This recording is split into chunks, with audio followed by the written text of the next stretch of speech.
राम रतन धन। महाराज राम नाम से बड़ा धन कुछ हो नहीं सकता। भोलेनाथ जी महाराज कहते हैं कि चोर चोर चोर, तो वेद व्यास जी कहते हैं आपके पास जो धन है उसको तो कोई चुरा ही नहीं सकता। किस धन की बात कर रहे हैं आप? राम नाम के धन को कौन चुराएगा? भोले बाबा कहते एक और धन था। बोले क्या? बोले अमर कथा। महाराज जी अमर कथा क्या होती है? अमर कथा वो जिसको पीकर व्यक्ति अमर हो जाए। अच्छा, तो इसी ने चुराया जो मेरे घर के अंदर घुसा? बोले बिल्कुल इसी ने चुराया। तो आप क्या करोगे? बोले इस त्रिशूल से उसको मार डालूंगा। वेदव्यास जी हंसने लगे। महाराज अभी अभी आपने कहा अमर कथा पीने वाला व्यक्ति अमर हो जाता है, और अब आप कह रहे हैं कि इसी त्रिशूल से आप उसको मार डालेंगे। मुझे पता है कि आपके त्रिशूल में वो क्षमता है कि आप उसे मार डाल सकते हैं, लेकिन आपके त्रिशूल का महत्व तो बढ़ जाएगा पर दुनिया में अमर कथा का महत्व घट जाएगा। महाराज भगवान कहते हैं वेदव्यास जी आपने मुझे सत्य का भान करा दिया। सच कह रहे हैं आप, इस दुनिया में मेरे त्रिशूल का महत्व कम हो जाए मुझे कोई परवाह नहीं, पर अमर कथा का महत्व घटना नहीं चाहिए। और वेदव्यास जी मैं आपको धरोहर दे करके जा रहा हूं, इसको संभालना। भगवान शिव चले गए। वेदव्यास जी ने देखा उनकी धर्मपत्नी के गर्भ में इतना दिव्य बालक आया है। समय बीता, 9 महीने बीते, सोचा शायद बालक आएगा, लेकिन कई वर्ष बीत गए। सुखदेव जी महाराज बाहर ही नहीं आ रहे हैं। वेदव्यास जी कह रहे बेटा बाहर आओ। बोले बाहर आते ही भगवान की माया मुझे परेशान करने लगेगी। तो बोले क्या कभी बाहर नहीं आओगे? बोले मुझे कोई चिंता नहीं है, मैं गर्भ में बहुत अच्छे से हूँ। बोले बेटा तुम्हारी माँ को तकलीफ हो रही है।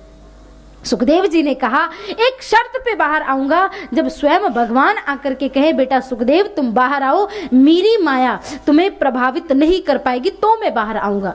भगवान ने आकर के कहा 12 वर्ष तक माँ के गर्भ में रहने के बाद सुखदेव जी महाराज बाहर आए। और फिर यह श्लोक आया, यम प्रव्रजंत मनुपीत मपीत कृत्यम। जन्म लेते ही भागने लगे सुखदेव जी। तो अब आपको ये बात विचार करनी होगी कि जो भाग रहा है वो 9 महीने का पेट में रहने वाला नवजात शिशु नहीं है, बल्कि 12 वर्ष का तरुण व्यक्ति है।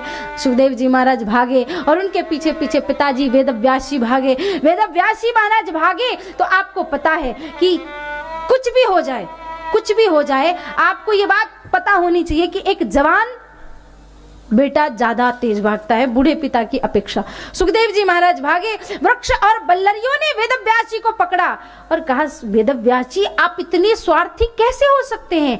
आपने समाज को एक पुत्र दिया और आप रो रहे हैं, अपने पुत्र के पीछे पीछे भाग रहे हैं। हम ना जाने रोज कितने फल देते हैं, कितनी डालियां देते हैं, कितने पत्ते देते हैं, हम तो कभी नहीं रोते।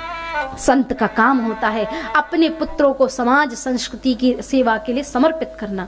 और एक बात कहूं, अतिशयोक्ति नहीं होगी, मैं नहीं मानती कि केवल लाल पीले कपड़े को या चंदनधारी को ही संत कहते हैं। अगर संत देखना है तो एक बार भारत में जाना और उस परिवार को देखना कि जिस परिवार ने हंसते हंसते अपने बच्चों को भारत की सेना के लिए समर्पित कर दिया, ऐसा परिवार भी एक संत का ही स्वरूप होता है। ऐसे फौजी भाई जो रात दिन खड़े होकर के धूप में, गर्मी में, बरसात में अडिग होकर के हमारे देश की रक्षा करते हैं, उन सोल्जर से बड़ा संत इस दुनिया में कोई नहीं हो सकता जो हमारी रक्षा करते हैं।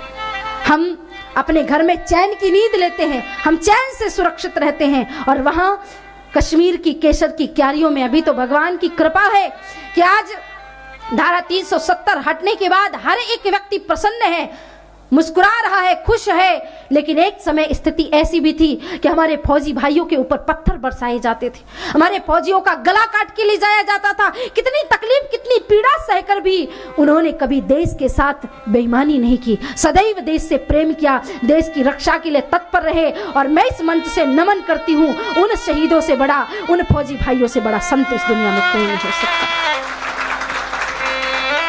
आज एक एक व्यक्ति, जब हम भारत में किसी शहीद के परिवार से मिलते हैं बड़ा दुख होता है, बहुत रोना आता है, लेकिन उन लोगों को देख करके हृदय गर्व से चौड़ा हो जाता है कि धन्य हो ऐसे महावीर, धन्य है ऐसे। भगत सिंह फांसी के फंदे पे झूल रहे थे, माता विद्यावती की आंखों में आंसू आए। विद्यावती रोने लगी। एक माता कहती है, अरे माँ, तू शहीद की माँ होकर रोती है, अच्छा नहीं लगता? शहीद की माँ होकर के आंसू मत बहा। विद्यावती ने कहा, अरे पगली, मैं इसलिए नहीं रो रही हूँ कि मेरा बेटा शहीद हो रहा है, मैं तो इसलिए रो रही हूँ, काश भगवान ने मुझे एक और भगत सिंह दिया होता और मैं उसको भी भारत देश के लिए निछावर कर देती। ये भारत की परंपरा, ये भारत की माताएं हैं, ये भारत का इतिहास है। यहाँ पर तो गुरु गोविंद सिंह के 5 साल और 7 साल के बच्चे गुरु गोविंद सिंह के पुत्र जोरावर सिंह और फतेह सिंह हंसते हंसते फांसी दीवारों पे चुनवाए दिए जाते हैं। कहता है औरंगजेब की हमारा मजहब स्वीकार कर लो, नहीं तो दीवारों पे चुनवा देंगे। उन्होंने कहा, हमारे पिता ने कहा है, 1.25 लाख ते एक लड़ाऊं ते गुरु गोविंद सिंह नाम कहाऊं। हम एक व्यक्ति ही काफी होते हैं, हजारों लाखों के बराबर होते हैं। छोटा भाई दीवार पे चिनवा दिया गया, बड़े भाई की आंखों में आंसू। कहा कि अभी भी वक्त है तुम्हारे पास, अगर तुम मजहब हमारा स्वीकार कर लोगे तो तुम्हें दीवार में नहीं चुनवाया जाएगा। तुम्हें रोना आ रहा है, मुझे पता है। बड़े भाई ने कहा, मुझे इसलिए रोना नहीं आ रहा है कि मैं दीवार पे चुनवाया जा रहा हूँ, मुझे इसलिए रोना आ रहा है कि भारत में जन्म पहले मैंने लिया, भारत का अन्न पहले मैंने खाया, पर देश के लिए शहीद पहले मेरा छोटा भाई हुआ, मुझे ये सौभाग्य क्यों नहीं मिला, इसलिए मुझे रोना आ रहा है। ये प्रेम है, ये देशभक्ति की भावना। मैंने देखा है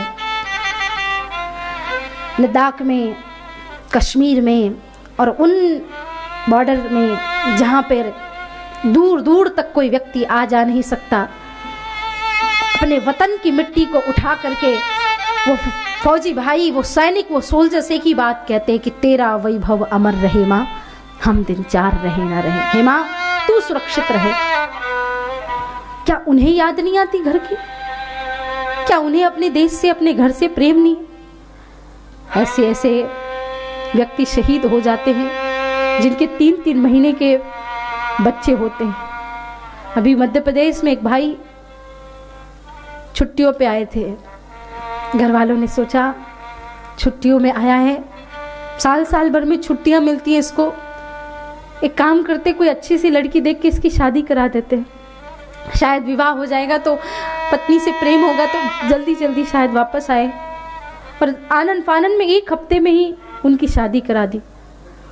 शादी के दूसरे दिन ही वो वहां से चला गया और उसके 15 दिन बाद एक युद्ध में वो शहीद हो गया। महाराज, 15 दिन की उसकी पत्नी, क्या बीतती होगी उनके परिवारों में जो इतना प्रेम करते हैं अपने घर वालों से। और वहीं पर रह करके, हम घर पे हैं, इंटरनेट चलाते हैं, व्हाट्सएप चलाते हैं, उनको तो फ़ोन कॉल्स भी 4-4, 5-5 दिन, कभी नेटवर्क मिले ना मिले, कभी कभी तो किसी फौजी भाई का शरीर ही, मृत शरीर कई दिनों बाद मिलता है।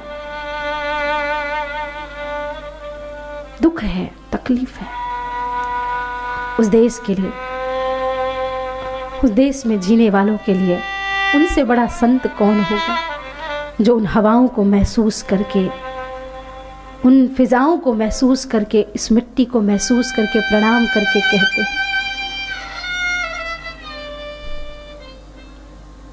है गुजरने वाली हवा जरा मेरा इतना काम करेगी क्या, मेरे गाँव जा मेरे दोस्तों को सलाम दे, वहीं थोड़ी दूर पे घर मेरा, मेरे घर में है मेरी बूढ़ी माँ, मेरी माँ के पैरों को छू के तो उसके बेटे का नाम दे, उसे जाके मेरा प्याम दे,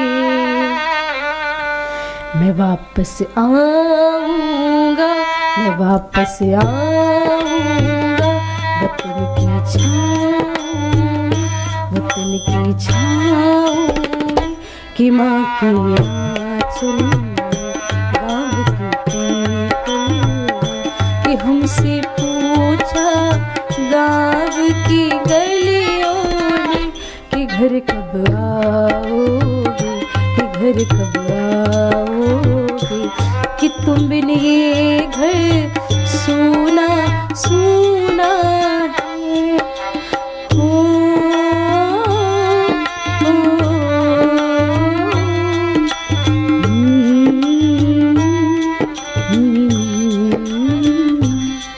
भारत को इतना बांट दिया, जाति ने बाती ने, हमें दिखाई नहीं देता। हम कहते देश पे मरने का टीका केवल शहीदों ने ले रखा है, फौजी भाइयों ने ले रखा है, हमारा कोई कर्तव्य नहीं बनता देश के प्रति। जब देश में युद्ध चल रहे थे किसी ने ये नहीं पूछा आप गुजराती हैं, आप मराठी हैं, आप मारवाड़ी हैं, आप पंजाबी हैं, आप कौन हैं, किसी ने ये नहीं पूछा। जब देश के लिए लड़ने का समय आया तो सब एक साथ थे।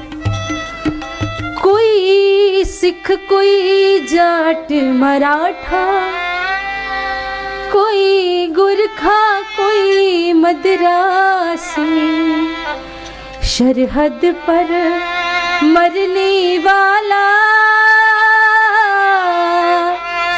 सरहद पे मरने वाला हर वीर था भारतवासी। जो खून गिरा पर्वत पे वो खून था हिंदुस्तानी। जो शहीद हुए हैं उनकी जरा याद करो जो मेरे वतन के लोगों जरा आँख में भर लो पानी। जो शहीद हुए हैं उनकी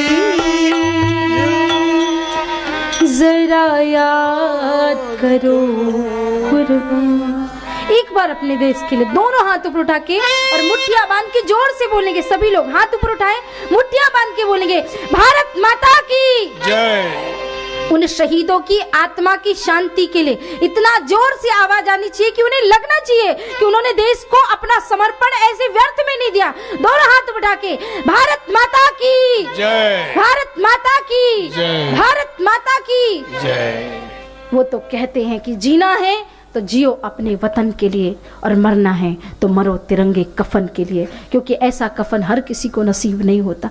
जैसे वेद व्यास जी महाराज ने अपने पुत्र सुखदेव जी महाराज को समाज की रक्षा के लिए समर्पित कर दिया, ऐसे कितने ना जाने ऐसे परिवार हैं जो अपने अपने पुत्रों को समाज की रक्षा के लिए समर्पित करते हैं और वो देश की सेवा करते हैं, वो देश को बचाते हैं। और हमारा काम है देश को सुरक्षित रखना, और देश को सुरक्षित करने के लिए केवल इन आतताई शक्तियों को नहीं, कहीं कुपोषण है, कहीं भ्रष्टाचार है, कहीं पाप है, कहीं गौ हत्या है, और इन सभी चीजों से देश को बचाने के लिए हमें मिलजुल करके काम करना होगा।